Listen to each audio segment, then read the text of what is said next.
In some cases, the same threat has been touted for centuries, always coming with the same dire warnings that the end of the world is nigh unless the public is willing to give up money, sovereignty, or even their lives in order to avert it. In the late 18th century, an Anglican priest named Thomas Malthus demonstrated with mathematical certainty that the world was heading toward demographic disaster. After all, human population increases exponentially, while food supply increases arithmetically.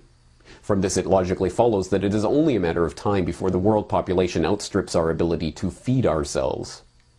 Of course, just as a parent might look at his infant son's first year of growth and extrapolate that he will be 20 feet tall by the time he's 30, over 200 years of the expected population crisis failing to arrive has demonstrated there are fundamental flaws in Malthus's reasoning.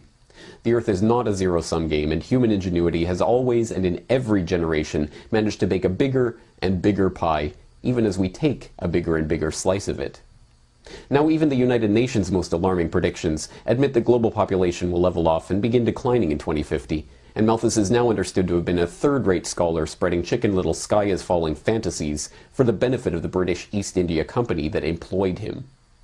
Amazingly, though, despite every one of the doomsday predictions of Malthus and his Malthusian acolytes proving to be false decade after decade for 2 centuries on end, Malthus's ideas are still being taken seriously and still being hyped and promoted by the moneyed oligarchs who benefit from the idea that there are too many useless eaters eating up the world's resources.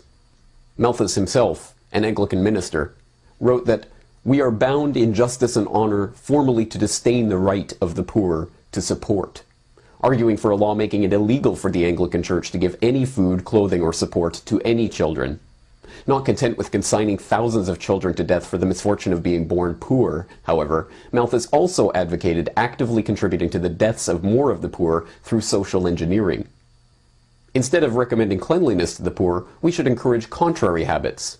In our towns, we should make the streets narrower, crowd more people into the houses, and court the return of the plague. In the country, we should build our villages near stagnant pools and particularly encourage settlement on all marshy and unwholesome situations, but above all, we should reprobate scientific remedies for ravaging diseases and restrain those benevolent but much mistaken men who have thought that they are doing a service to mankind by protecting schemes for the total extirpation of particular disorders.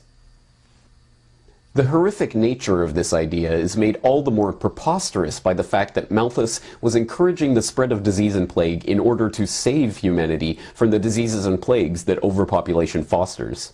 But this self-contradiction is completely lost on those whose bloodlust drives them to support such drastic population reduction schemes to kill off the poor and downtrodden of society. As repulsive as Malthus's ideas are to our sensibilities, they have provided an ideological framework for those with a psychopathic urge to dominate others for the past 200 years. In the 1968 book The Population Bomb, Paul Ehrlich and his wife Anne wrote, "A cancer is an uncontrolled multiplication of cells. The population explosion is an uncontrolled multiplication of people. We must shift our efforts from the treatment of the symptoms to the cutting out of the cancer. The operation will demand many apparently brutal and heartless decisions." He felt the cancer of newborn babies was so potentially devastating to humanity that in 1969 he actually advocated adding sterilants to the food and water supply. Lest there were any doubt about his remarks, he further elaborated on them in Ecoscience, a 1977 book that he co-authored with Obama's current science czar, John Holdren, where they once again advocated adding sterilants to the water supply. In 1972, ex-World Bank advisor and UN functionary Maurice Strong advocated government licensing for women's right to have children. In 1988, Prince Philip uttered his deplorable comment, "In the event I am reborn, I would like to return as a deadly virus in order to contribute something to solve overpopulation." In the 1990s, Ted Turner told Audubon magazine that a total world population of 250 to 300 million people, a 95% decline from present levels, would be ideal.